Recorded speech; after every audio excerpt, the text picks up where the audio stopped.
I'm the storyteller, and my stories must be told. I have many stories, tales for both the young and old. I have many voices to describe many places. Many names have I, and many faces. In Russia I am Ivan, in Sweden I am Jan. In Germany I'm Johann, in America I'm John. From my many travels I have gathered these tales to teach you good sense when all else fails. Sometimes there are tears, sometimes there is laughter, but always are happily ever after.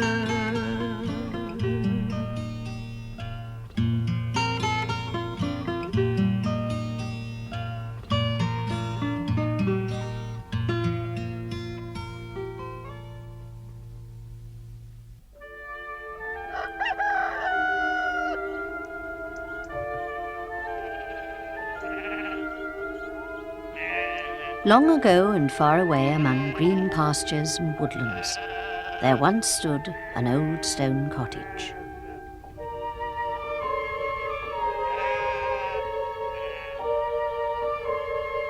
Here lived a poor widow and her son, Peter. Now Peter was a kind, good-natured fellow, but sadly he was also very simple.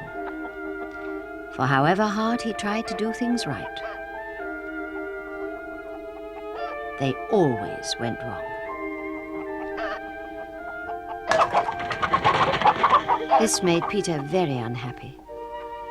He did so want to be clever and not clumsy, so that his mother could be proud of him. His mother loved Peter very dearly. She was always kind and patient with him.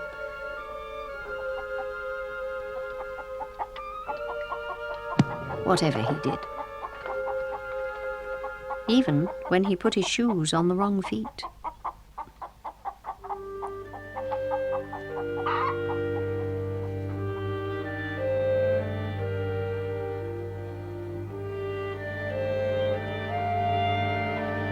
Time went by and Peter grew no smarter. He still did everything the wrong way round, however many times his mother showed him. His mother began to worry about who would look after him when she was gone.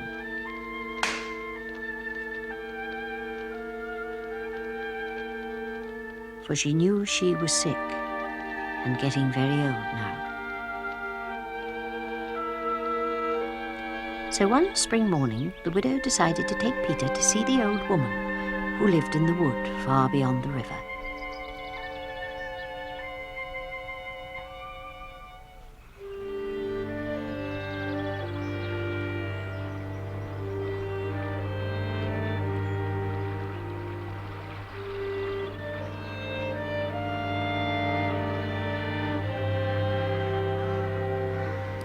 Many people came to the old woman for advice. Some said she was wise, others said she was a witch, but everyone was very frightened of her. It was the widow's great hope that the old woman would make Peter clever, so that at last he would be able to look after himself. The old woman had lived here for many, many years with only a bird and a cat for company. On and on walked Peter and his mother.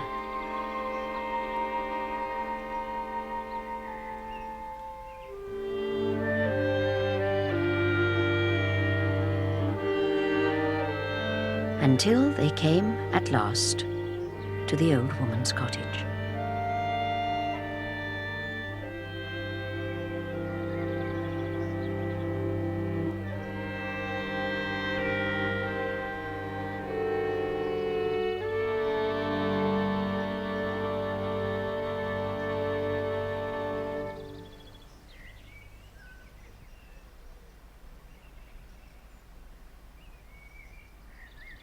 So Peter took a deep breath and slowly walked towards the door.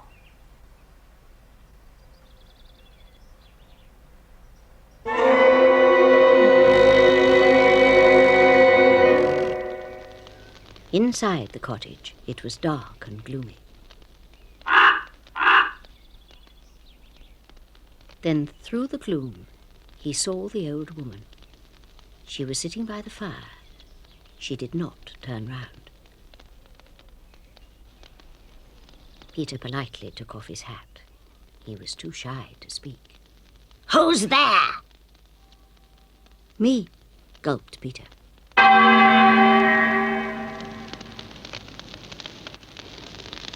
"Who's me?"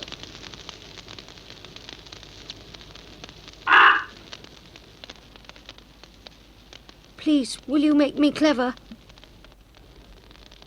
"So you want to be clever, do you?" "Well, first answer me a question." She was silent for a moment. "Shh! Tell me, what is it that runs without legs?" Peter tried very hard to think. "Hurry up! It's perfectly simple." "Runs without feet, runs without feet," thought Peter desperately. Oh, what could it be? Peter thought and thought and thought. He thought until his head ached, but still no answer came. "Dear me, you really are stupid." "I'm sorry," said Peter miserably. "I am trying." But it was no good, for however hard he thought, Peter still did not know the answer. The old woman was silent. Peter so wished his mother was there. She would know what to do. At last, Peter could bear it no longer. "I'm sorry, I don't know the answer," he said. And with that, he fled.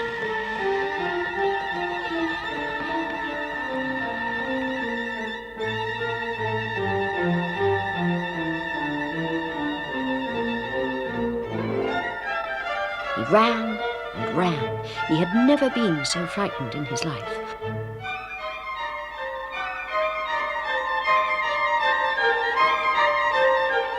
All he wanted to do was to get as far away as possible from the old woman, her screeching bird, her hissing cat, and her gloomy cottage.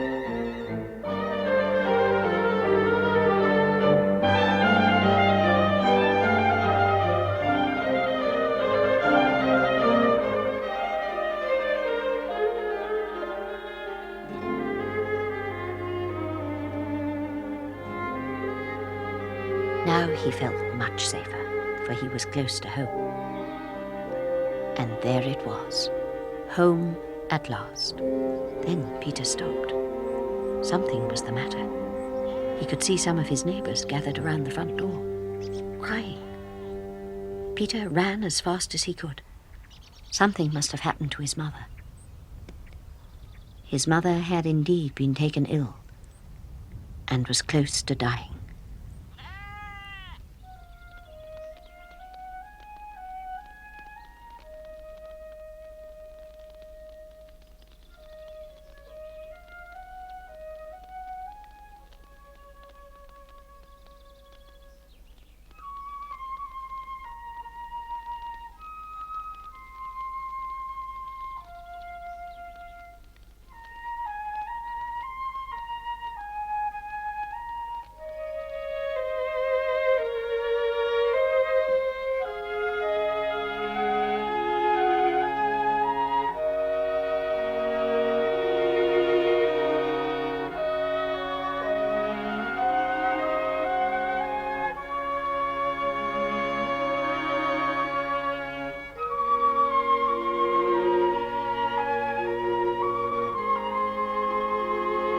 Now he was all alone. How would he manage?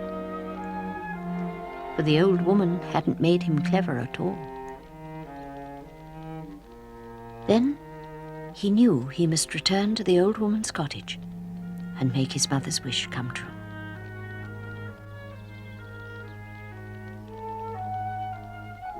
So the next morning he set off, heavy-hearted, for the old woman's cottage.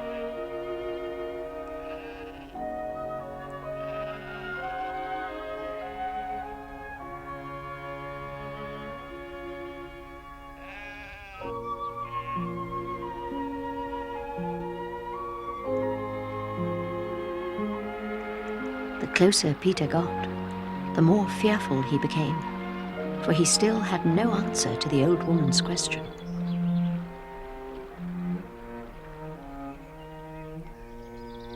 On and on he walked through the woods. But when he came to the fork in the path, he couldn't remember if he should go right or left. Oh dear, he thought, I'm lost.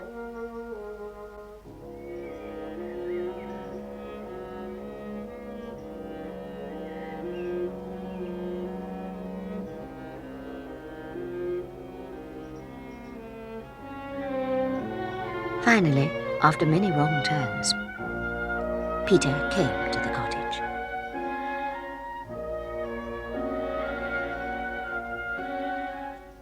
As he walked down the path towards the door, he felt very frightened.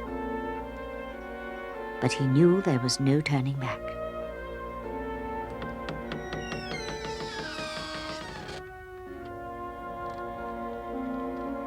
So you've come back?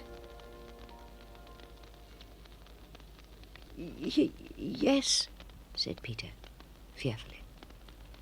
But I still can't answer your question. The old woman was silent for a moment. Then I shall give you another chance, snapped the old woman.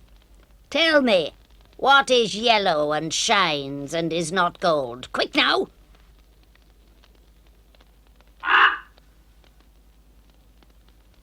Peter thought very hard. Yellow shines is not gold. What could it be? May I think on it a while? Peter asked timidly. No! Be off with you! Snapped the old woman. And don't come back until you know the answers! So Peter left. He was very upset, for now he would never be clever.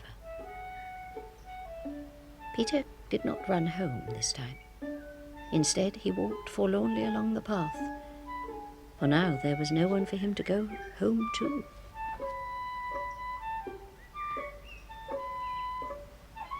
There would be no fire in the hearth, no soup on the table, and no welcoming smile on the door. Poor Peter felt so sad and lonely.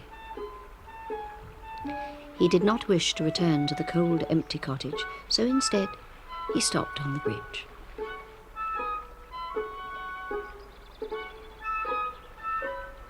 As he gazed into the water, he thought about the old woman's questions. I can't answer them, he thought, until I'm clever. But the old woman won't make me clever until I do. Oh, what was he going to do? Now he would be stupid forever. He was still wondering what to do when he felt something touch his arm.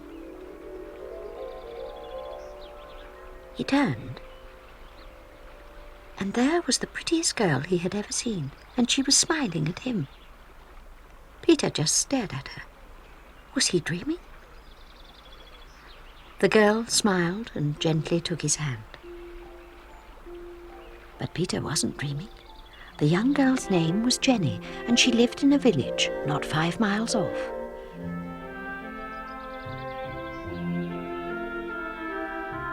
She asked Peter why he was so sad.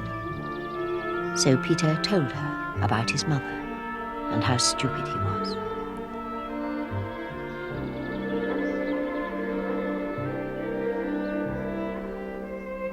They spent their days together, walking happily in the woods.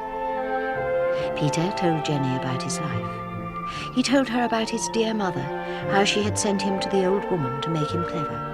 how he couldn't answer her questions, how he wanted to be clever, but he was afraid to return there alone.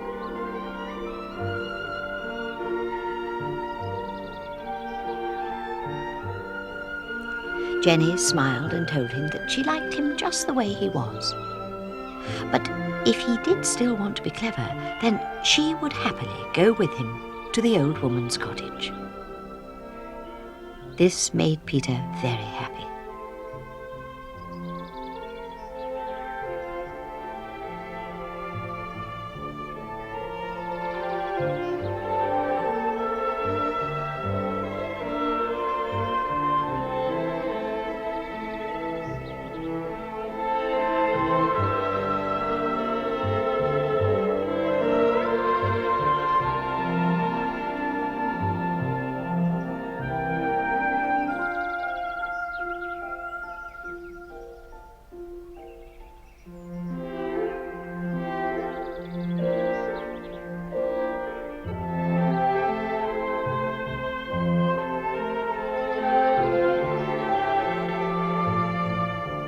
How lucky he was to have found someone as kind as Jenny.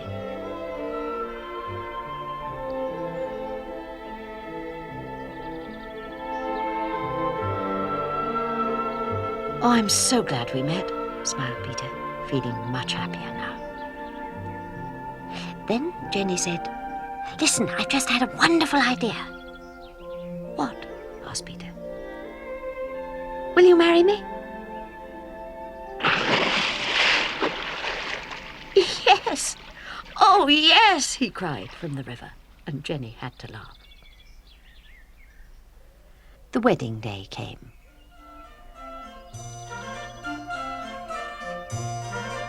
All the villagers came to the service. They were rather surprised that someone as bright as Jenny wanted to marry Peter, but they wished them well.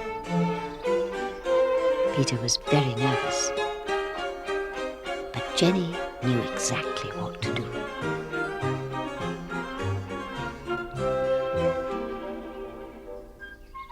Peter and Jenny lived on very happily together. Jenny was the perfect wife for Peter, and Peter would do anything in the world for Jenny.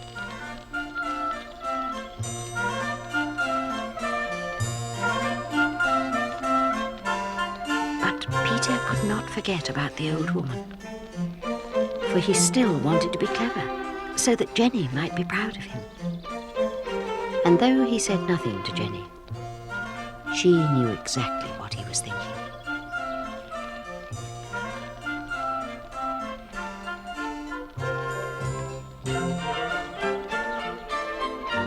One day, Jenny suggested to Peter that they visit the old woman. Peter agreed, very pleased.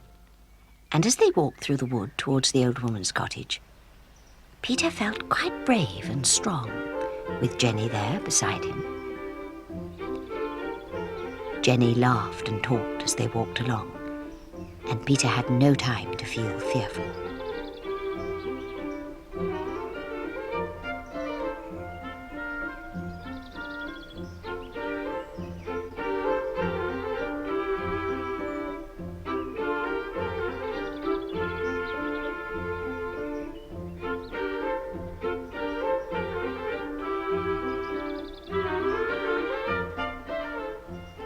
When they arrived at the old woman's cottage, Peter suddenly felt very nervous again.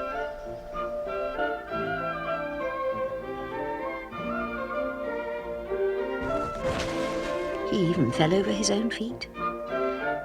But Jenny was quite used to that by now. And they walked hand in hand towards the door.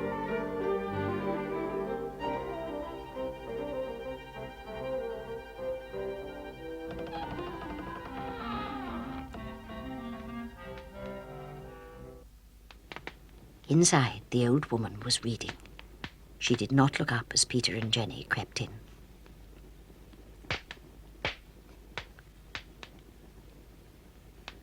"Good day, old woman," said Peter politely. "It is I, Peter, with my new wife."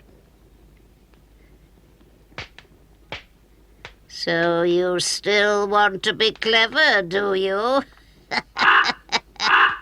Well, first you must answer my 3 questions. Tell me, what is it that runs without feet? Now, Jenny knew the answer. A river, said Peter loudly. The old woman didn't look up, but snapped. And what is yellow and shines and is not gold? Again, Jenny whispered to Peter. The sun, said Peter. And what has first no legs, then 2, then 4? A tadpole, whispered Jenny. The old woman spun round. Peter and Jenny jumped as they saw her face for the first time. She was very, very old. Young man, said the old woman, you must be very clever to have taken such a wife. Be off with you. Be happy in your good fortune. You were no fool. Oh, thank you, said Peter, delighted. And Jenny gave him a big kiss as they left the cottage.